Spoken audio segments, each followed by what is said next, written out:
Hey, hello, Get James. it. How's Hang it on. going? Let me get my phone organized here. Get you right, guys, right here. There you go. There we go. Awesome. Awesome. We're here. We got it. We did it. We Finally. did it. I How's do. it going? I do so few things on the phone, Yeah. but more. It's like it's more and more stuff. It seems to be. I got to switch to the phone. So hey, man, good to be here. How are you? Oh, thank you very much. I'm very well. Let me just get my phone a bit higher. So I'm on a quite a low chair. Yeah, I have. Me Thank you too. for, thank you very much for joining. You are officially my first guest. I am honored. I am very honored by that. Thank you. I really do appreciate it. I really So, do. you're setting the bar quite low. I like it. Oh, Yeah. how's your day going so far? How's your day? Busy, man. Just taking care of life. That's Yeah. taking care of life. Life demands. Just taking care of life. Lots going on. Hmm. So where are you? Where are you located? I'm in the UK. I'm in a village called Fulford, which is half an hour away from a city called Salisbury. Salisbury. Right. Yeah. Where the Salisbury. steak is from. Hmm? Where the steak is from. Salisbury steak. Yeah. Yep. Yeah. Thank you again. Yeah, man. What do you want to talk about? Just Sex, drugs, rock and roll. What's your vice, man? just some questions about how you got here and how you got your positions and like how you got started. Well, I think it's pretty well documented. I actually have a whole playlist dedicated to that on the YouTube channel over Sarge's Corner. Man, a lot of it happened by accident. A lot of it happened. I took a job to test the technology for the for performance capture. For the face body. They're working on technology, and then they liked me, and they asked me to come back to do the first level test for Untitled Black Ops 7. Untitled, Untitled video game, Untitled 7 video game, Untitled video game 7 was the first original, and then the character's name was Frank Barnes. Oh We did yeah, a I couple. think I think I heard you talk about that a Yeah, while yeah, ago. Yeah. yeah. Actually the initial audition is on a. I have it. It's a video on the YouTube channel. How I Became Woods, and it actually shows the very first audition I did. I think it was September 7th of 2009 is when I went in to do that. It had nothing to do with the game, just to work with the technology and do the testing. And then they liked me. They kept me around. Then everything disappeared during Christmas in January. And then around February, I started seeing audition looking for Frank Woods character. I go, man, that looks a lot like me. And so I had to come in and audition for the role I created, which is the craziest thing ever. You Oh, know? that's incredible. Yeah. That's sort of remarkable. Because Woods is one of my favorite characters of all time. Yeah, me Um, too. Me too. yeah, I remember when so my brother played the first campaign before me because I was still in boarding school at that time. Mm-hmm. So when I came back home from boarding school, he actually finished the campaign and he spoiled it for me. 'Cause this was before the second one came out, so Mm-hmm. I thought Woods was dead because of when he threw um Going though, yeah, Kravchenko, yeah, yeah. yeah. Um he literally spoiled it for me saying, "Oh, Woods is dead." I was like, "No, no, Yeah. it can't be." Well, he So was. I mean, Woods was dead, was and he? then yeah, and then he he was such a popular. We won the VGA for Character of the Year. He was such a popular character that they kind of had to bring him back. Mm, And so Dave Anthony called me up and said, "Come on down. We're having lunch on and the pier in Santa Monica." He goes, I think we're bringing Woods back. I go, he's dead. He goes, yeah, we got to figure out how to do that. But I have an idea.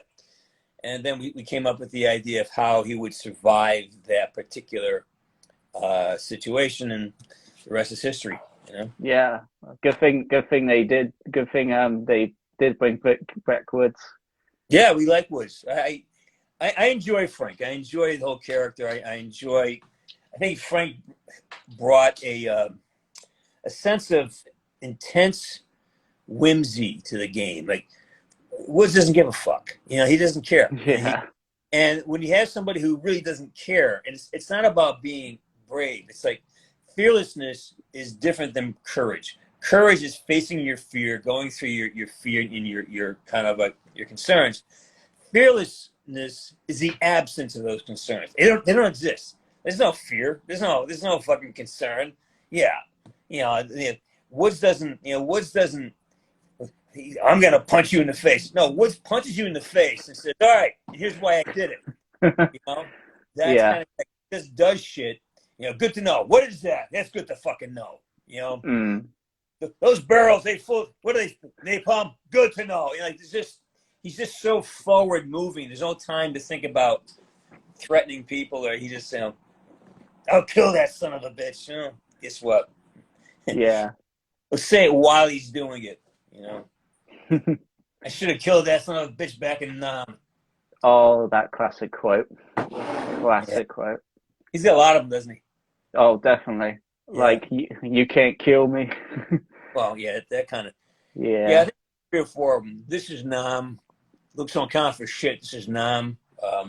See that hide? You see that hide? Yeah.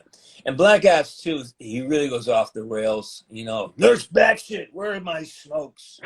Oh, you a couple of fucking broads. Work this shit in your own time. Yeah. I was not going to die in a fucking swamp. There's so many, Oh, 100%. Yeah. Good old Uncle Woods. Uncle Woods, yeah. How you doing, Frank? Actually, I have your autograph from a while back when you did that signing event with Rich McDonald. Oh, yeah. Let me see what you got here. Oh, you got that one. That's a great poster. Yeah. That's a great poster. Got it nice and framed. I'm gonna hang it up on my wall soon. Yeah. Good stuff. Yeah.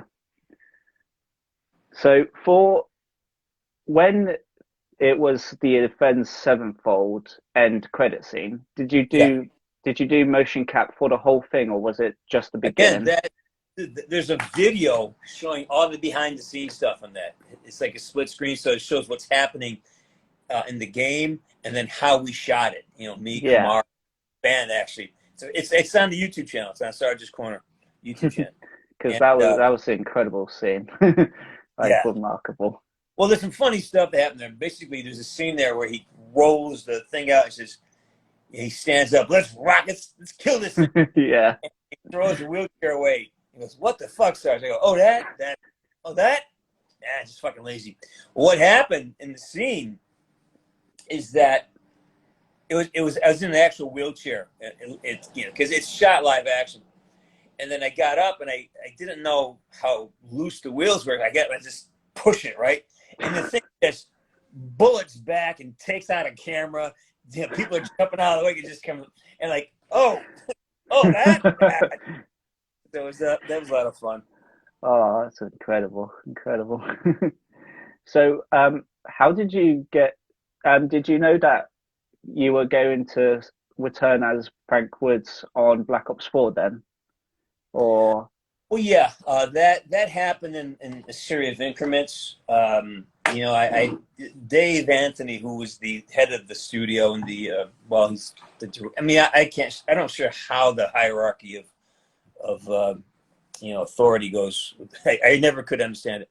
So basically, he was the director. He was the head of the story of the game and Treyarch as well, I think. And he. We stayed in close contact, still are. And all along, we had been basically out of the Black Ops 3 came. We both kind of stepped away, went on to other things. And then we were talking about we had dinner. He says, "Oh, I may be going back. Here's some ideas," and we kind of flesh out ideas about what we're doing. And then I said, "Here, I would love to have this resolved and that resolved." And then finally, he called me. "Hey, listen, do you want to do it?" I go, "Yeah, let's do it." And so then he hired me to because I wrote most of the dialogue for Woods in Black Ops 2 and a lot of it for Black Ops 1. So in Black Ops 4, he said, "Listen, do you want to join the writing team?" And so I wrote the specialist training. That was all. I wrote all that stuff. Did you? And So you wrote the whole thing?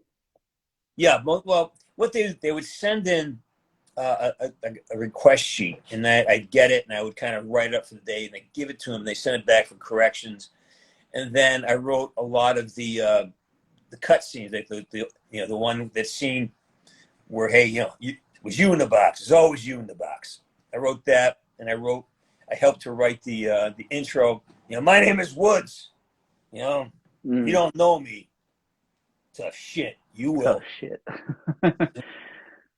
So yes, I had my hand in that. So it's a great opportunity.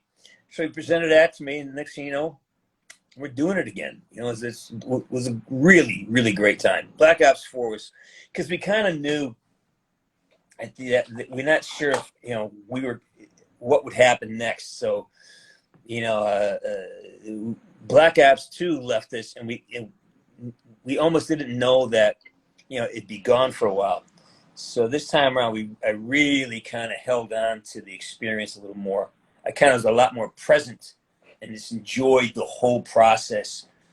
I always enjoyed the process, but now it became like, wow, this is really, I want to hold on to a lot of the stuff. You don't get to do this stuff that often, so when you do, it's got to be special. Yeah. Yeah. There was another question, but I completely went over my head again. Black Ops Cold War. What lines do you wish you would have liked to say if you were in Black Ops Cold War? Oh, fucking all of them. I mean, again, you have that's a very odd circumstance to talk about, because it's one thing to replace an actor and have the actor be like Jeff Leach just built an entirely new Ghost. Definitely. Yeah, Jeff Leach Ghost was good. I love what he did, but I also love his predecessors. They're very different characters, and they sound different. For Activision to bring in somebody to basically sound like the old Woods, but when the old Woods is sitting right here with 11 years of experience and insight and all this community contact connection with all that depth of nuance, to not use that, I felt like, wow, that was a lost opportunity, because there's so much connective tissue that was left unexplored. Like there's a lot of lines there can be traced right back to Black Ops 1. Well, connect that stuff, to understand why that's significant. And to, a lot of the dialogue could have been, you could have sort of foreshadowed Black Ops 4. You could have tied in so many, misunderstood elements could have been brought together had they had some of the insights that I carried, because then I wrote for 10 years, and I know the character, and I also know what the fans like for Easter eggs. Like there's things that you do deliberately because the fans are just gonna fucking dig them. Right, let's put this here, and they discover this, there'll be that. Like one thing, like the infamous onion scene. Oh yes, I was gonna ask you about that. Yeah, and I was like, well, I see what they're doing there, but for the purists, I go, well, but a lot of times they reuse assets, the infrastructure of the program. It takes so much power and so much memory that they have a lot of the constructs are repeat. So I can see the constructs. Oh yeah, that's very similar. So the assets, the frames seem to be very similar. And like that scene was very much like the approach scene in the Cosmodrome level in Black Ops 1. It's almost the same, like they're coming up, he stops it, and they're in sync. And like, so for me, I said, oh, why don't you just throw back to the Weaver scene? Like, Weaver's gone dark, Oh yeah. Because it was the kind of the same setup. They're talking about the environment, they're setting things up, they're doing some character work, and now they're moving into the mission. Well, that's exactly what was set up in the Cosmodrome level. And I think, wow, wouldn't it be great to throw back to that? Hey, Mason, stay fucking quiet. Never happened to Weaver. You know, there's 1,000 ways to take that from me. Like, so, you know, again, no disrespect to the actor they hired to do it. He's a guy. He's a pro. He came in. He did what they asked him to do. Exactly. Yeah. And no ill feelings towards Activision, because they've built a very successful franchise. So if they're making decisions, I'm sure there's people smarter than me who have answers. You know, but for me, I thought, wow, I just felt that I see opportunities there that were missed, and that is where I could have. Oh, wait, maybe he Woods does this instead of, you know. And there's some lines that are throwback lines to the original Woods, and like, wait a minute, you're not quite using that the right way. There's that line has a specific subtext to it, and it always has subtext. Now you're changing subtext, and it feels lighter, it feels different. But maybe that's what they wanted. Who knows? Maybe that's what the director wanted. Maybe they changed. You know, they want him. I don't know. Maybe they wanted him to be less masculine, less assertive, less. I don't know. I don't know what they wanted. You know, so I wasn't in the room. I don't know what the directors told the actors. So yeah, don't know. But yeah, I would love a shot at doing this stuff. It would have been a blast. You did hockey before acting, didn't you? Yeah, I did. How was that? How was that? It was great. I love playing hockey. I love coaching. I played professionally in Belgium. Did you? Yeah, we played in a town called Herentals. I played professionally on this side of the water. I coached over there. I think I've played in every country in except for England or UK. I've been all over the world playing hockey. I made a lot of great friends playing hockey. My body's beat to shit from playing hockey. I've broken bones and injuries. I'm sore all the time. So it's a two-edged sword. But it was great when I was younger. I probably would trade it all in for an equal amount of time, talent, and opportunity as I would trade it to be a piano player. I would trade it like. Right. Oh yeah, if I could swap it out to be a piano player, I would do it in a heartbeat. Because being a musician, a piano, I should be getting better at it, and I wouldn't be beat up, and I'd probably be really good by now. Because physically, you just gotta, you don't. That takes, you get really good the more you do it, the older you get. Sports, unless you're Tom Brady, really, once you hit your 40s, it's downhill for the average person. Yeah. Have you done music for a while, or have you just started doing music?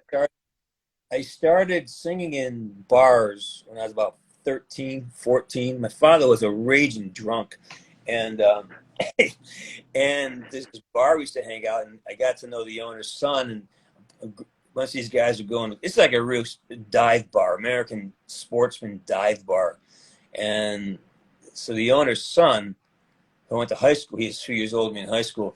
They'd play guitar over in the corner. I go sit and my father would be getting hammered, swearing at people, and I go over and hang out.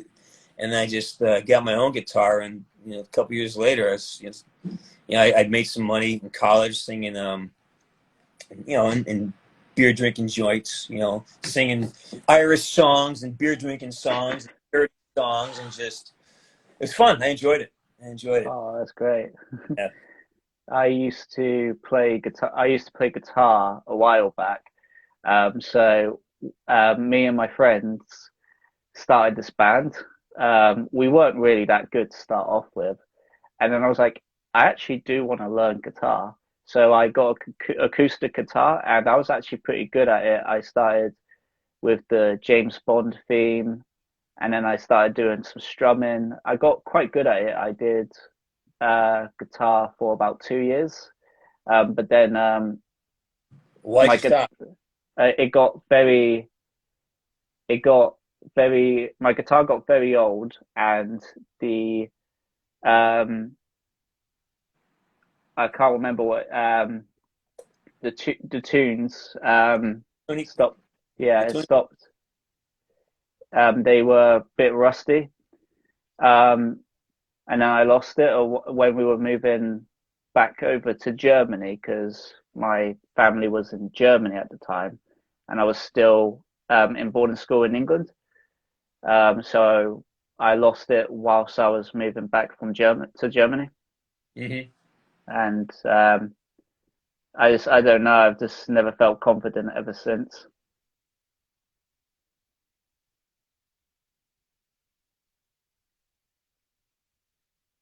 Mm. Well, it's something that it never goes away. It would take you.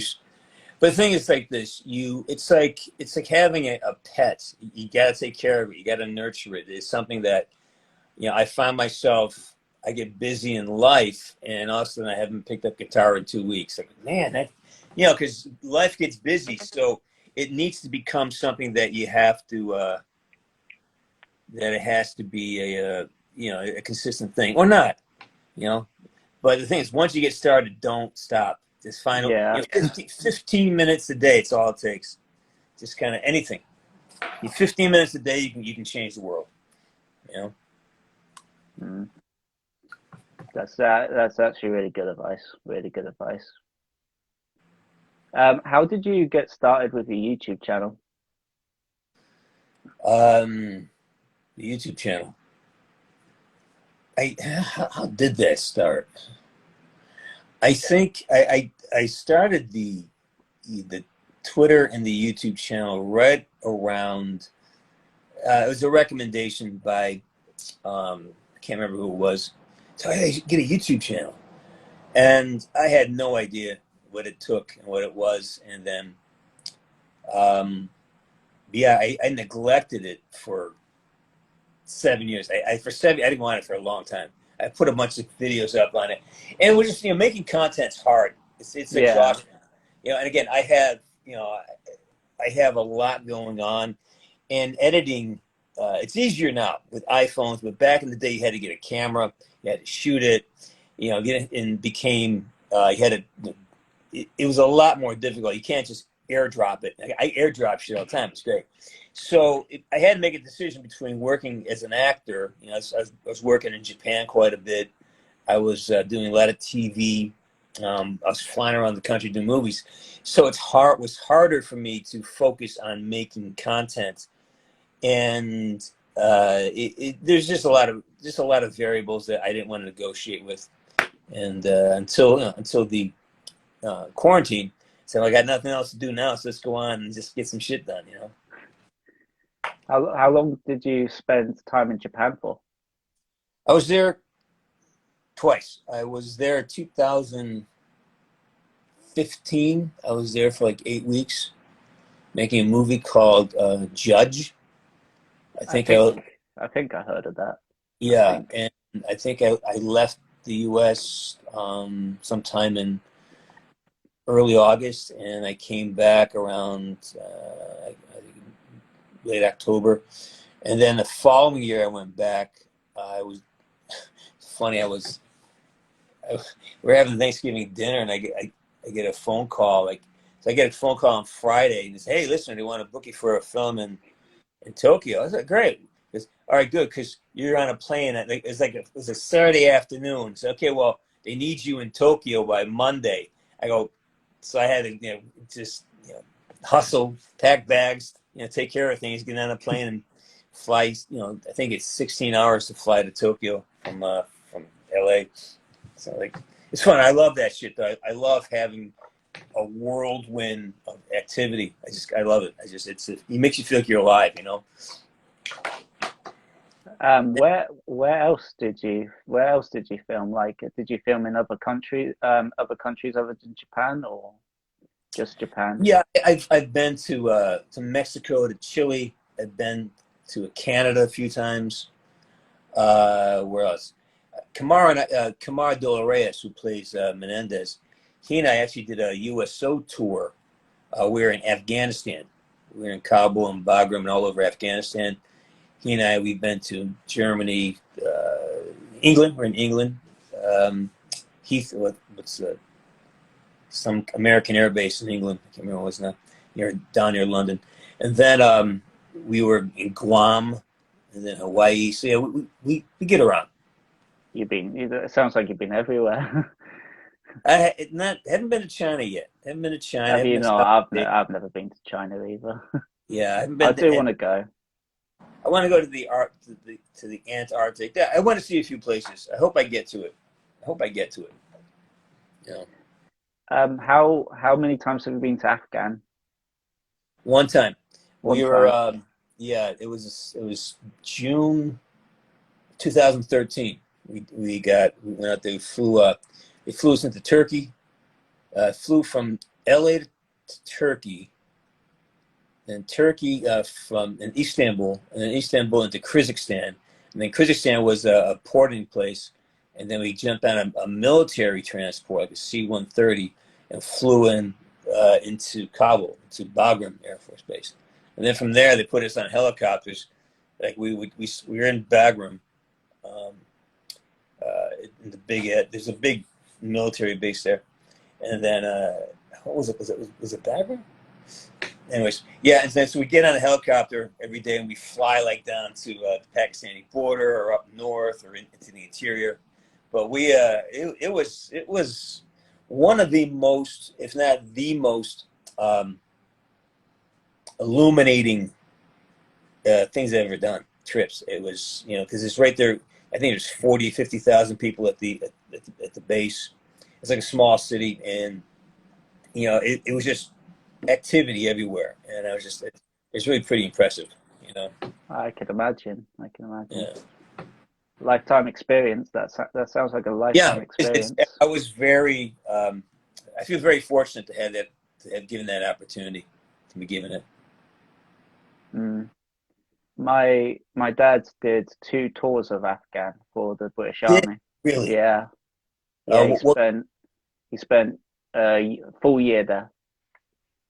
No, what did he do? He was in the infantry with some of his recruits.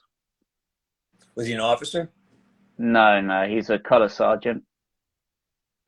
I don't know what that is. It's like a master sergeant in our parlance. It's above sergeant for us, Okay, for the British Army. It's above sergeant. so he's like a master sergeant. Yeah, That's pretty impressive. Wow. yeah. He's been in the army for over 20 years now. Is he still in there? He's still in? Still Yeah, sure? he's still in the army. Yeah, he's got 2 more years What is left. what does he think about the withdrawal from that? What's his opinion on that? He's a bit devastated, to be honest. I can't imagine. He's very devastated. Very devastated. Ever since it started, like he just couldn't get off the news. That's how devastated he is. Yeah, that's freaking horrible. That's Mm. he had to do that.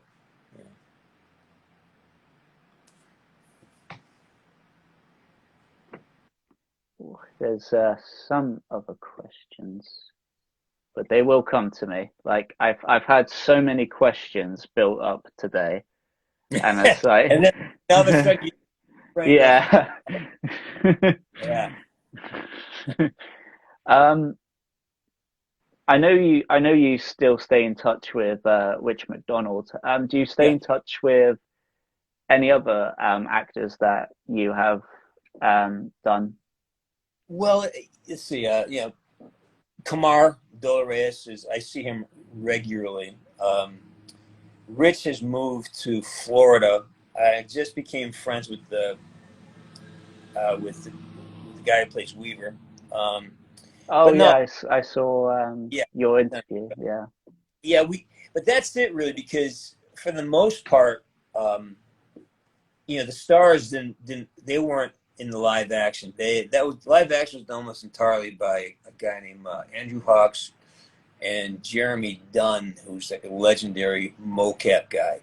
And these guys would come in and they would do the lines for us, but they weren't but their voices weren't used in the final version. But their physical performances were.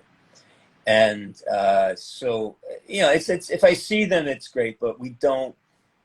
We don't get time together. We're not that close. Ah, um, it's like I said, I have so many ones built up, and it's just like it goes all Oh, blank. um, we got a few more minutes. what's your greatest quote from Woods, like your most favorite of all time? It really depends on the day, and it really depends on the day, and it depends on the mood I'm in, and it depends on who I'm talking to. It really is more about what is. I love them all, man. They're all like children to me. That like this. There's just all a lot of them were just improvised in the moment. So I don't have a one that I really this is it. I don't have one of those. You know. Got a What's your question. Got a got one? question in the chat saying, would you voice any other games? Of course. Yeah, I'm in Yakuza. I'm in Deep Down. I did have a part in a Doom game that never came out. Oh yeah. Yeah. What was it, like, a cancelled? So the Doom game was I cancelled think then? what happened there is a something it's a sort of a sizzle for the game that I'm in. So I have a patch in my eye. Yeah, I don't know what happened with that. That was a long time ago. We'll see, man. Like I just like to work. If the character is fun, I'll do it. Um, Yeah. yeah. Um, is Declassified canon to the Black Ops universe then? It's Um, what? Black Ops Declassified, is that canon with the Black Ops universe now, or No is idea. it? I have no idea about that. That was just a phone call. They said, "Hey, listen, can you come down and knock out a few of these lines for us?" And after, sure. I have no idea. I have. That was one of the least worked out performances I've ever had. They gave me lines. I just said the lines. I don't know what they're for. A lot of them were just, all right, let's just put some attitude behind it. So it really was just me not going through the motions, but it wasn't like I had a story to tell. I was just, giving lines. There was no narrative. At least with Frank, there's a narrative. I know what he's doing. I know why he's doing it, and I know what's going to happen. Why. So I have all this depth of sort of like subtext. And for that game, it's like battle rattle, battle chatter. A lot of times, like battle chatter, you just get there and you got, you, um, tango left, tango right, sniper in there, just yelling shit out arbitrarily. And it has nothing to do with nuance. It just has energy, and just get the line right and move on to the next thing. Yeah. How long does um, recording and motion cap usually last? Varies. Um, Black Ops 1, I think I worked 70 days.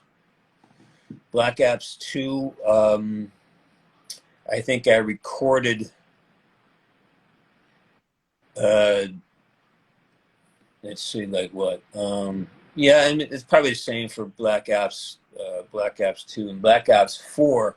I worked a lot as a writer. I worked all summer as a writer on that. And so, I mean, we do that, and then I'd come up and I would just knock out the scenes. So I probably shot maybe a total of 15 days, 10, but I wrote every single day that summer. Basically from May until right up to the last day before I had deadlines, like almost right to September. I was writing, working on things, and rewriting things mostly, because like a lot of the shit didn't pass muster with the censors. Can't say that. Can't say that. Poor Drake. Hey, look at. I know you love this line, but we can't use that. You're fucking killing me. I can't say that line. So How I want. many? There's a line that there's a couple lines that I think about like, oh, okay. I don't know why they got poo-pooed, but they did. So How many lines got cut then? Was I it don't. was it a I lot don't. or? I don't keep track.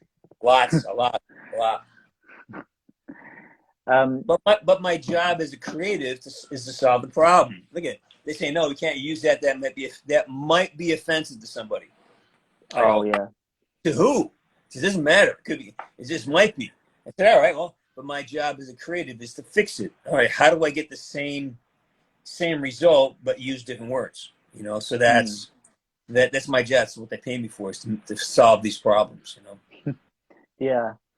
Um, did you know that uh, Black Ops 4 was going to have a battle royale Yeah. prior to you recording your lines, or? Oh, got it. Yeah, yeah. We actually it was standard that when I came on, they would sit down and explain everything to me. Okay, here's what's going on. Here's what we're doing. Here's what it looks like. And then, because I would offer ideas because I have a vast uh, amount of experience with the character, with the franchise, and with the game in general. So, um, you know, I offer some ideas how to solve problems. Like, okay, how do we solve this problem? How do we connect Black Ops 1 and 2 to this new world? And so, and what's great about working with Dave Anthony is that there's no such thing as a bad idea. Just pitch them out. If either the idea solves a problem or it doesn't. So just if it doesn't solve the problem, move on to the next idea. And that's the best way to work. Here's an idea. Doesn't it? Does that solve the problem? Not quite, but something else. So that's how that all goes for me.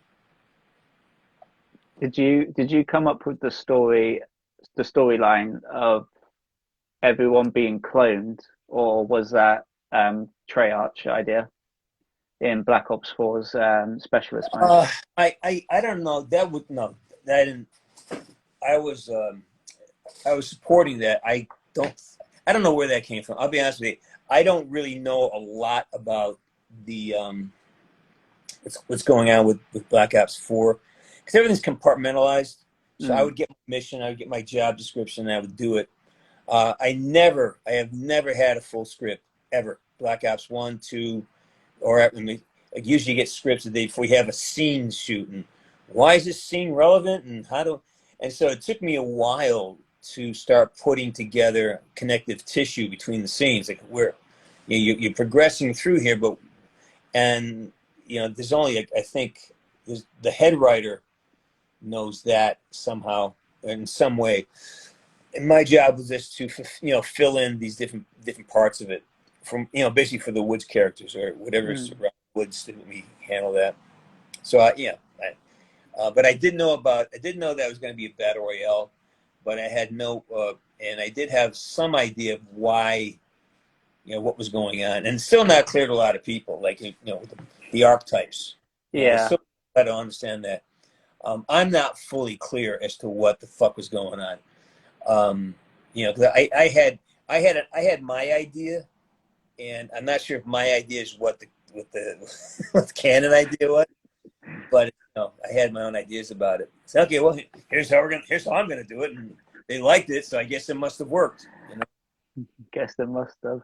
Or maybe it Um, didn't. Maybe that's why back. Maybe that's why they booted me out of Cold War because who knows, man? I don't know. oh, um, my favorite scene with Woods is definitely the scene when Menendez loses it and starts going on a killing spree, and just before he goes into the house, Woods throws the grenade and loses his shit. Like that scene was very powerful, and that was an Yeah. amazing scene. Like a remarkable scene, like very well acted. It was live. That wasn't. I mean, a lot of the more powerful scenes that happened because number one, Kamar Dolores is an amazing actor. So our chemistry was off the charts. And from the very first day we worked together, like, wow, whenever we're together on set, shit just explodes. It's kind of great. And that was because we just had that kind of relationship, and we both he's a very generous actor, and that was a live action scene. So whenever you have two people in a room talking to each other, a lot more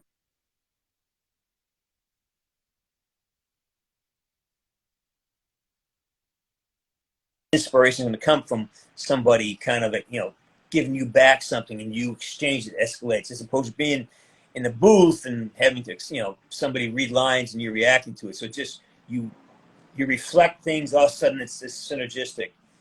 So that a lot of the great scenes were because of the actors around us, and a lot of the great one-liners were improvised, like the event Sevenfold where I yelled Menendez, like that wasn't in the script. That was just like Kamar was just doing his Kamar stuff. He's being like very kind of showboating. So I just said, it just came out of me, and thank God Dave had given me the freedom just to fucking do things, and it's a great line. It's a great line, but it came out of Kamar being just totally immersed in the character, and me just being immersed in the character. Come on, get the fuck over here! Like there's just that relationship was just there. It was great. Yeah, that events Sevenfold scene's one of my friends' favorite scene of all time, especially Sure. especially that Menendez quote. He quotes it quite a lot, and when I told him I'm doing an interview with you, that was his exact line. What, Like, Menendez? yeah, like as soon as like I texted him saying, "Oh, I'm doing an interview with you," and he was like, "Menendez." Menendez. Yeah. Do you um? Uh, just went over my head. I had it for a sec. Just went You look over up there. my head. It will come back. Yeah, it will definitely come back. What other games and entertainment have you been in prior to COD, or was No. COD the first entertainment? Oh no, I'd done a few episodes on. I've been on things like I've been General Hospital for a couple of years. I've done a lot of movies, a bunch of commercials, a lot of movies. I was did a lot of soaps. I did One Life to Live. Yeah, it wasn't my first job, Hmm. but it was my first video game. Never wanted to do a video game, and never knew how fun it was. Did you get a lot of requests from other video game developers after your performance, or did it I, was it oddly, um, I auditioned for quite a few things right afterwards because I picked up an agent and they got me out for stuff, but nothing really stuck. I'm not a voice actor per se, mm, and Woods is a very specific character, and he's very much built on my personality. And I do this guy, I do that guy a lot. That character is somebody I play a lot. Um, so the actual and it's and how I got into it. If I had to just audition for it, I probably wouldn't have gotten it. I don't think. But because I had built a rapport, and it became the character was built around me. It's like, oh, that's a very specific role for a specific person. So yeah, I've been in a few other video games, and I've auditioned for a couple dozen other ones, but nothing really stuck. You know, mm, and I think it's also it's like anything else. They want the names for the roles I go up for. I'm competing against like Nolan North and Troy Baker and all these guys who are just uber talented, and they got so much more experience than I have. So they are they're a better hire because they've just done it more. They've done it more. So um, how long what was your first movie or TV show, and how did you get the role? well, my first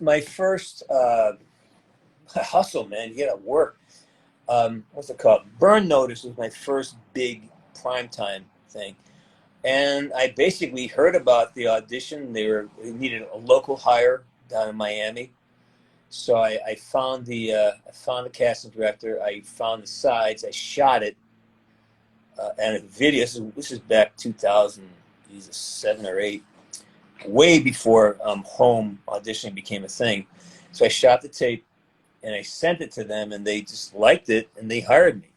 Probably saved them $25,000 to hire me because they didn't have to fly me down there, put me in a hotel.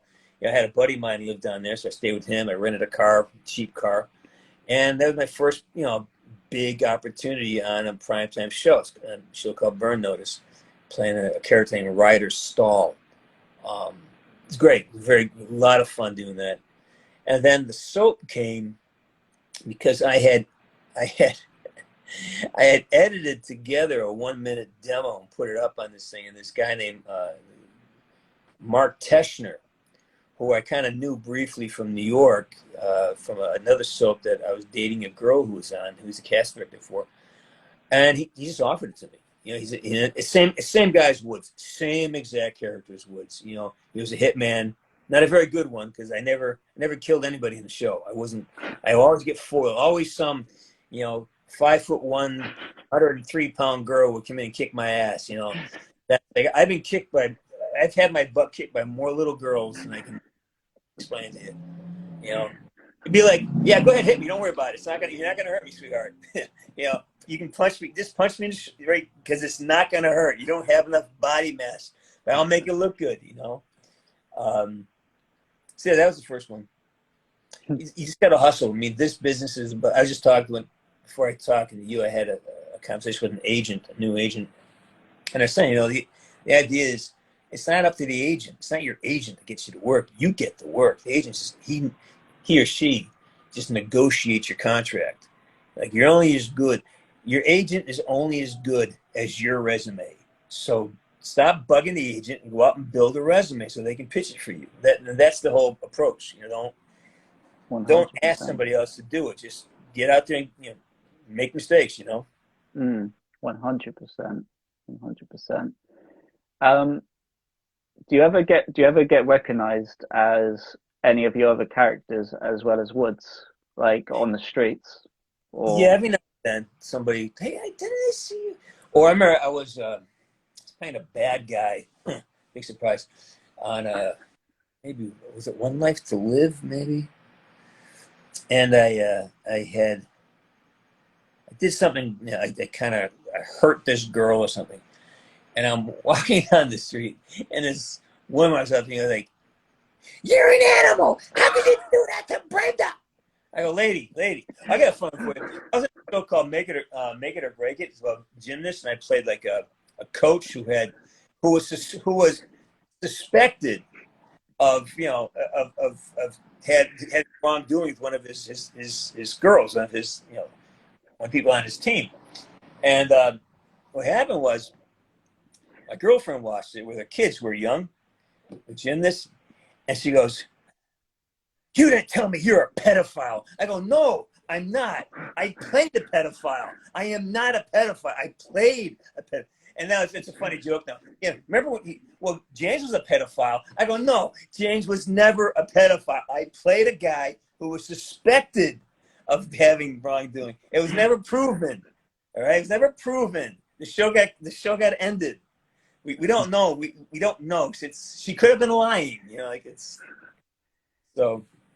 oh my, that's a brilliant story. Did the show get cancelled, or did it just end? It got canceled. Oh, did it? How many seasons did it last? I don't know, 2 or 3. I came on for the. I had an arc, and my arc started 2 episodes before the end of season. I think 2 or 3, and then we're supposed to pick up afterwards, but they just dropped the show, so it all went away. That's the biz, man. We got a comment saying, "Can you say my ass as Woods, please?" My ass. Yeah. Kiss my ass. There we go. Awesome. Brilliant. Um, did you do actual firearms training when you I have when a lot. you I have a lot of that. Yeah, I have tactical training, pistol, rifles, machine guns. I've shot. Um, yeah, I've got a lot of training. That's kind of why I got the gig as Woods, because the breakdown said they wanted somebody who's done action, some stunt training, weapons training, proficiency with. It's kind of like a stunt job when I first got it, which I wasn't crazy about because I wanted to get away from that. But yeah, I have a lot of training, a lot of weapons. I grew up with weapons. I go to the range once a week. You know, so yep, we shoot a lot. mm, My manager at the time is he's a high level marksman. He's a sniper, and he'll take me out and we'll shoot do targets 800 yards, 1,000 yards. Of course, what he's great because he'll set the rifle up and he has all the toys. He has wind velocity, muzzle temperature, barometers. He has a chart for the at 1,000 yards, the curvature of the earth comes into play, and then he's shooting at a target that big, and he's nicked. So all I got to do is just get down and just don't, you know, he sets it up, puts it on the send. And all I got to do is pull the trigger without messing up the position of the gun, and I can hit a target. But other than that, yeah. what's your favorite weapon to fire then? Like, what's your favorite weapon you held? I own probably my Glock. I have a Glock 17. That feels really good in my hand. I have an S&P. Yeah, I had the opportunity to shoot some automatic weapons when we were in Afghanistan. And heavy, with a full pork chop on it, hunting around. I got videos of us doing that. It's me shoulder firing. I think it's a 249 or an M60 maybe. And then yeah, there's something grotesquely arousing about shooting an automatic, a heavy caliber, big caliber automatic weapon. It's just like the destructive force you have, and you're like, holy shit! Like I couldn't shoot at the target because it would basically destroy the whole target. If I missed, I would destroy the entire target. It'd destroy the wood because there's no, these rounds are huge. So that was shooting at rocks and stuff, and just crushing rocks with the machine gun. And I Oh, shot a 50 cal too. A 50 cal is like it's like shooting a cannon for me. It's like boom, like holy shit! This big rounds, And then it's like you look at something hit a truck. You see the truck move. It's fun. oh, that's brilliant. Um, I saw that you were doing firearms with Jeff Leach the other week. How was that? That was a blast. We went up to what's it called? Um, Salt Dynamics, and the guys up there, they train teachers who go back to their various SWAT teams, and they teach them how to become better marksmen.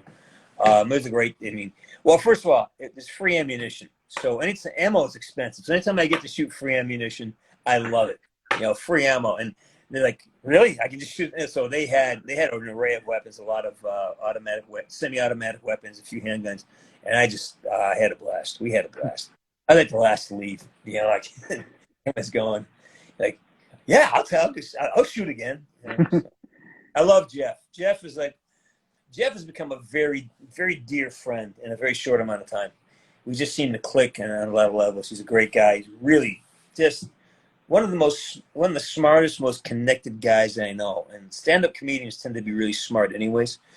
But he's a special dude. Mm. It's too bad he's not part of the modern warfare universe. I think he was an amazing ghost. Yeah, I love 100%. his ghost. Yeah. Like when I was playing the game, I actually fell in love with his ghost straight away. That's how good he was.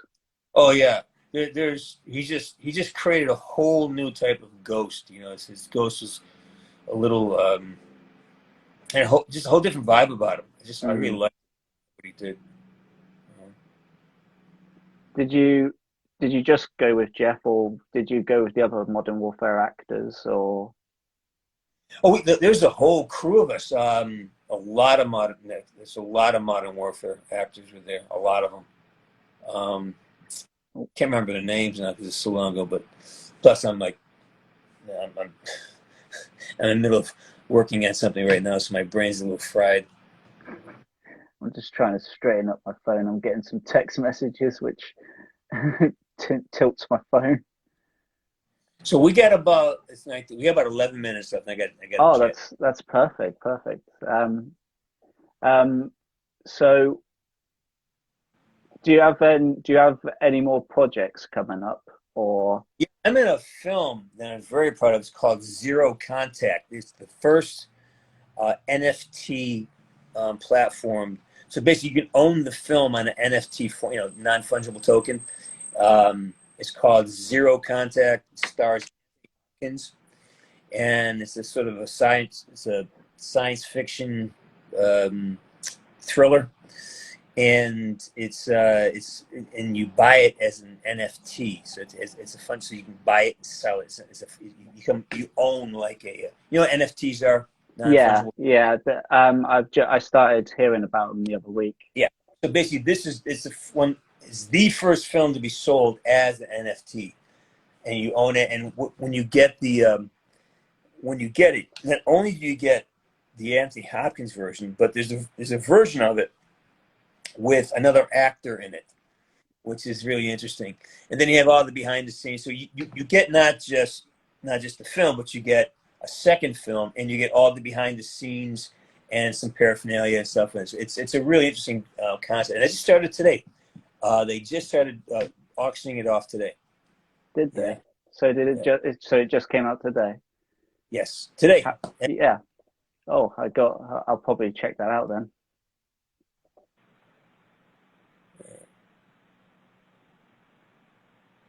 I'm trying to read some of the stuff. How do I like my steak? I like my steak. It's called medium plus. So basically, it's medium, but you burn the shit out of it. You crisp out the edges. Yeah, and it's a problem because we have found a couple of restaurants that just do it really well. I make a decent steak, but I can't match like Mastro's and Morton's. Oh, I probably just gave them a plug. They can pay me for that. But they I like steaks. Yes. When we lived in Germany, there was a steakhouse that we used to go to, and it was so good. It was like dimmed light, There's candle. It was so good. nothing like a good steakhouse. It's so good. Feel free to read the chat, Jeff, James. Feel free. But next Sergeant's Grill, I don't know. I'm definitely doing a show this Sunday. I may have a special guest on it. I see if he can get on. Josh Olin used to be the head of community relations for Treyarch. I got contact. Like I said, that's one thing I was doing when you called. I was setting up my show for Sunday. So let's see. What's up, Woods? Birds, clouds, fucking the sky. What's up, Woods? Well, up is the opposite of down. Okay. Love it, love it, love it. No, I'm not going to say that. Let's see. What is my favorite Call of Duty? It's one long Call of Duty for me. It's all one big story. There's no one particular Call of Duty I like best. Let's see. Have you ever played any? I know you played Black Ops 1, but have you played any more of the Call of Duties that weren't Black Ops or? No. It's because I'm not a gamer. I don't have any kind of skill with controller. I don't even own a system right now. So if I play, I got to go play at somebody's house. But yeah, I'm not a gamer. I don't have the time to get good at it. Yeah, so I don't play. No, I'm not a goddamn onion. I'm a T-bone steak. What the fuck is wrong with you people? You goddamn onion. You know me. I'm an onion. Oh, no, you're not fucking Shrek. Come on. Woods and Shrek should never be in the same fucking universe ever. Shrek. That'll be an interesting crossover. What? That'll be an interesting crossover. Yeah. Yeah. I just whatever. I have a whole series of videos on that and the onion phenomenon. They're funny as hell. You should go look at really funny ones. So. All right, man. Oh, I love Japanese wagyu. Are you kidding me? These comments getting wild. A Shrek operator, wouldn't that be great? They probably wouldn't sell it to him though. That's it. Yeah. I'll buy that any day. Shrek operator. Yeah, Shrek operator. Dropping in Warzone with a Shrek operator. Apple juice. It's not apple juice. It's green tea. Actually, it's green tea. It's not apple juice.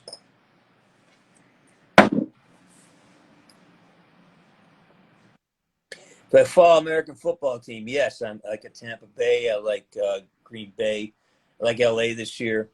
Who else do I like? Yeah, that's about it. I've started supporting the Vikings. You like the Vikings? Yeah, I started supporting them. My uncle in the chat is a Steelers fan. Oh, I'm sorry. Sorry. It's okay. You can stay. I love Steelers. I used to tune in for Ben Roethlisberger and the hate. I mean, for years, man, Steelers were go-to football for me. But they've kind of fallen down the pole a little bit, you know.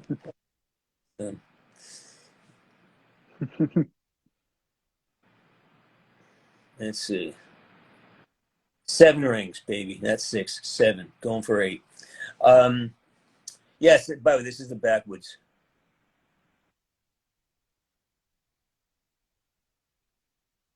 Oh, he got you. I can't read this shit. I mean, think what it's. I see it. Go get the glasses. No, I don't. For good reason. Oh, you're a Miami Dolphins fan? I'm sorry, but it just lost Tua, right? My brother's a Detroit Lions fan, and my youngest brother is a Chiefs fan. Well, Chiefs are pretty easy to be a fan of. They're so good. Oh my God! Hey, dude, it's 3:27. Let's start wrapping this up, man. Awesome, thank you so much, James, for coming on. Like, I really do appreciate it, and thank you for being my first guest. I'm glad to break your cherry, brother. It's something I wanted to try and do for a while, and I was just like contacting so many people, and I was like, I should contact you because I love your character. Your community seems fantastic, and yeah, is unbelievable. I love my community. We're not big, but man, just a lot of good folks. You know, buzz around Sarge's Corner. I mean, it's just a lot of good folks. Yeah. Oh, what's my favorite beer? Free beer. Next. Free beer. Yeah, what's your favorite beer? Free beer. Huh. Love it. All right, man. So, and say goodbye to everybody here. Like and subscribe over at Sarge's Corner. Instagram definitely. is James C.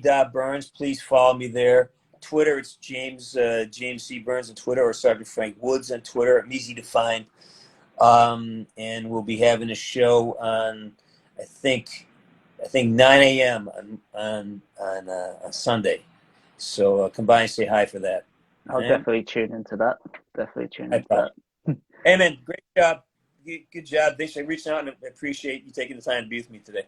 No problem. Thank you very much for tuning in. Thank you so much for stopping by. It really means a lot. It really does. Take care, man. Bye. Bye, James. Okay, that's it. Thank you so much for James for coming on. Wow. Okay.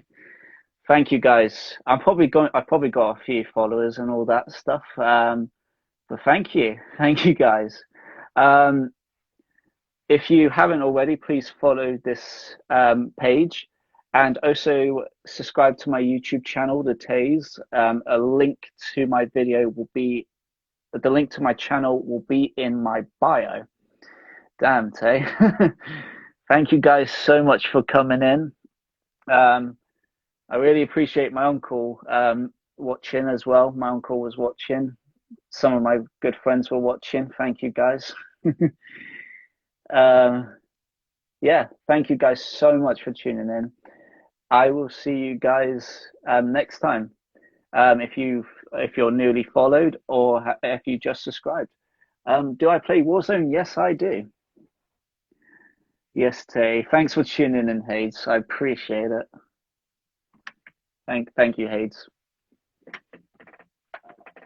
Yeah, I do play Warzone. Yes. So awesome, Tay. Thank you. Thank you. Appreciate it. Apple juice. You're famous.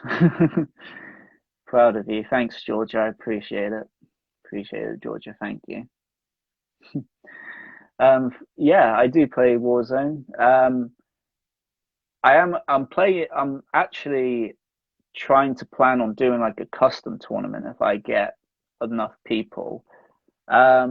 What's your name on Warzone? It is Tays underscore is underscore a underscore simp. Not even joking. It's Tays underscore is underscore a underscore simp. Fantastic, mate. Cheers, Sam. I appreciate it. When you were sending me those messages, my phone like tilted, so I was like just trying to save it. I was like, thank you guys so much for tuning in. It was so loved it. Loved every moment of it. James is an awesome person. Thank you guys so much for tuning in. Yeah, guys, this is my username. Quickly, if you guys want to copy that, that is my Warzone name. Go and add me if you want, and then we'll do a Warzone tournament once I build the subscribers. All right, guys, thank you so much. Appreciate it. I shall see you guys soon. I will probably be streaming on my YouTube channel tomorrow. I will see. Thank you guys so much for tuning in, and peace.